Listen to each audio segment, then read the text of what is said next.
माननीय सदस्यगण,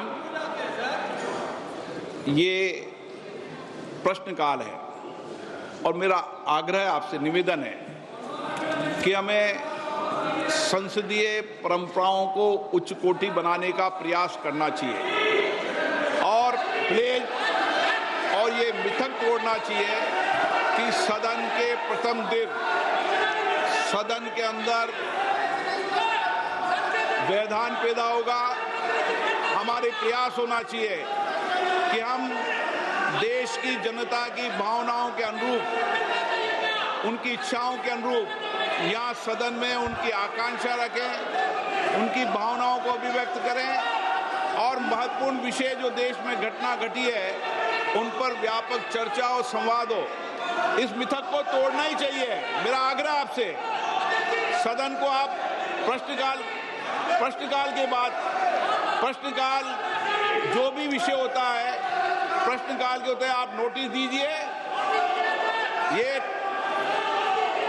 अखिलेश जी, आप सभी सदस्यों तक तख्तियां लेके नहीं आए। नो, मैं आपको प्रश्नकाल के बाद सब विषयों पर चर्चा करूं। प्लीज बैठिए, बैठिए।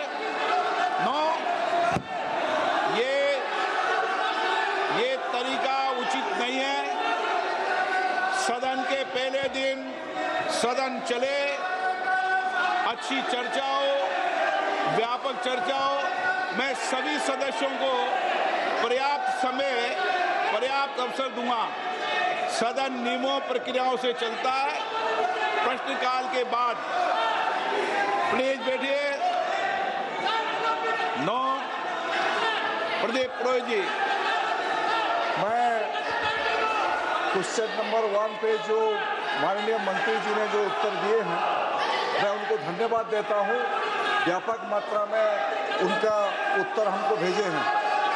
मैं मोदी जी को भी धन्यवाद देना चाहता हूं, हमारा यशस्वी प्रधानमंत्री, इसलिए कि मोदी जी सबका साथ सबका विकास का जो नारा देके 2014 में देश चलाने की शुरुआत किए। कहीं भी कोई स्टेट में कोई भी सरकार हो, कोई भी गवर्नमेंट हो, उसका कोई मतलब मोदी जी नहीं रखते हैं। कोई भी 2014 से 2019 तक उड़ीसा में बीजू जनता दल का सरकार था, फिर भी केंद्र सरकार, मोदी जी का सरकार पर्याप्त अर्थ उड़ीसा को दिया था। और इसी बारे में क्वेश्चन नंबर 1 के संदर्भ बारे में मैं ये माननीय मंत्री जी से पूरक प्रश्न ये पूछना चाहता हूँ। माननीय मंत्री जी, चूंकि सरकार खेलो इंडिया और राष्ट्रीय खेल विकास निधि NSDF जैसी मांग आधारित योजनाओं के माध्यम से राज्यों को प्रयासों को सफलतापूर्वक पूरा कर रही है, क्या मंत्री महोदय कृपया यहाँ बताने का कष्ट करेंगे कि इन योजना के अंतर्गत स्वीकृत खेल परियोजना की निगरानी और पारदर्शिता की सुनिश्चित करने के लिए मंत्रालय क्या कदम उठा रहे हैं, विशेषकर उड़ीसा राज्य के प्रसंग में? माननीय मंत्री जी,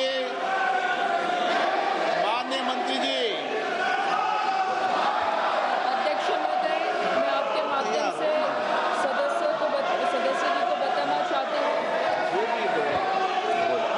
कि उड़ीसा के राज्य में खेलो इंडिया के माध्यम से हमने लगभग 15 जिलों में खेलो इंडिया के सेंटर दिए हुए हैं। वहाँ पे हमारा खेलो India state centre of excellence भी शुरू है और उसके बावजूद खेलो इंडिया की अलग अलग योजनाएं भी हम वहाँ पे प्रारंभ कर चुके हैं। और मुझे लगता है कि खेलो इंडिया के माध्यम से जो हर डिस्ट्रिक्ट में जो सेंटर हमने दिए हैं, सेंटर के मतलब स्टेट डिस्ट्रिक्ट के अनुसार से वहाँ पे हर खेल की शुरुआत हो चुकी है और अगर कुछ अलग उनकी अपेक्षा होगी तो हम जरूर पूरी करेंगे। आप ऑपरेशन सिंदूर पर चर्चा करना चाहते हैं? जाओ बैठो, प्रश्नकाल बाद चर्चा कराएंगे। चलो बैठिए, बैठिए सदन के अंदर। हाँ, हर चीज का जवाब देगी सरकार, हर चीज का सरकार ने काम जवाब देंगे। बैठिए आप। प्रश्नकाल के अंदर किसी को बोलने की इजाजत नहीं होती है। माननीय सदस्य प्लीज बैठिए। पूरक प्रश्न 2। माननीय मंत्री जी, आज ग्रामीण क्षेत्रों में खेल प्रतिभाओं की भागीदारी तेजी से बढ़ रही है और मिनी स्टेडियम इस दिशा में बहुत सहायक सिद्ध हो रही है। क्या मंत्री जी बताना चाहेंगे कि क्या सरकार खेलो इंडिया योजना के तहत पिछड़े और आकांक्षी जिलों से प्राप्त प्रस्तावों को प्राथमिकता देकर उनके तेजी, सिक्योरिटी और विकास के लिए कोई विशेष पहल कर रही है? मैं माननीय सदस्य जी को बताना चाहूँगी कि जो मिनी स्टेडियम के बारे में उन्होंने यहाँ पे पूछा है वो राज्य सरकार का विषय है और जो छोटे स्टेडियम है वो राज्य सरकार के माध्यम से पूरे किए जाते हैं। जो केंद्र सरकार के माध्यम से जो बड़ी मांग जो आती है, जो स्टेट गवर्नमेंट को जो सपोर्ट के लिए लगता है वो राशि हम वहाँ पे उपलब्ध करवाते हैं, लेकिन जो डिस्ट्रिक्ट में जो छोटे सेंटर जो चाहिए वो राज्य सरकार के माध्यम से पूरे किए जाएंगे। Doctor Amar Singh, no. आप प्रश्नकाल जैसे महत्वपूर्ण विषय पर जवाब मांगते हो, सरकार जवाब देने को तैयार है। ये सदन है, नारेबाजी करने के लिए आप सदन के बाहर जाओ। सदन में नारेबाजी करना उचित नहीं है। सदन में नियमों से सवाल उठाओ, सरकार जवाब देगी। प्रश्न संख्या 3 विजय कुमार दुबे।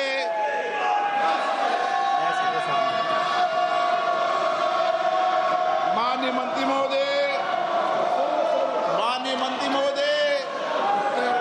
दुबे जी यहाँ पूछ लिया मंत्री जी, उत्तर सदन के पटल पे रखा है। माननीय सदस्य।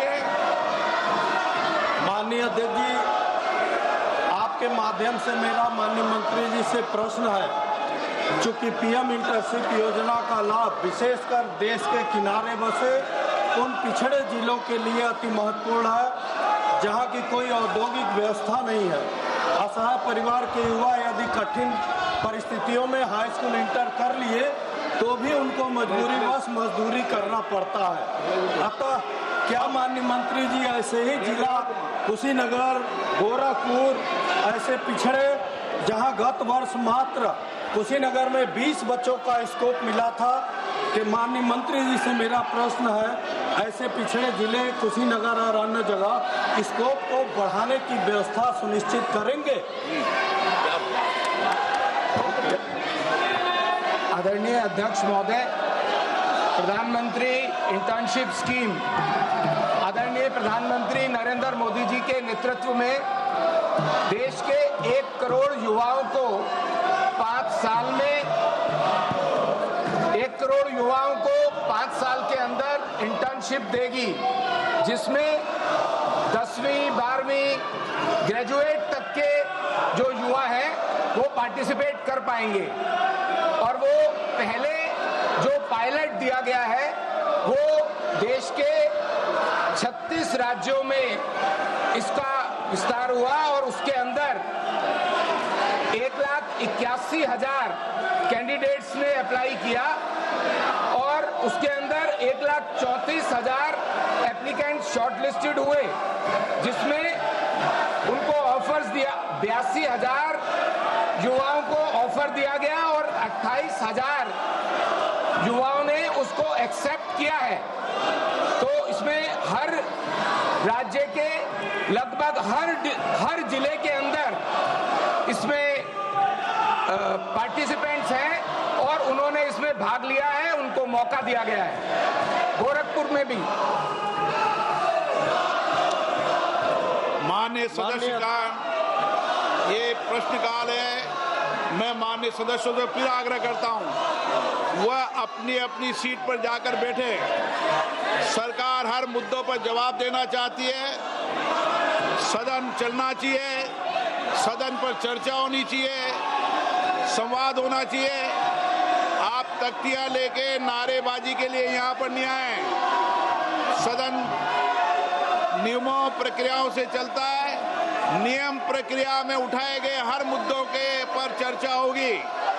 आप प्रश्नकाल नहीं चलने देना चाहते, आप सदन नहीं करना चाहते, सदन की कार्रवाई आज 12 बजे तक के लिए स्थगित की जाती है।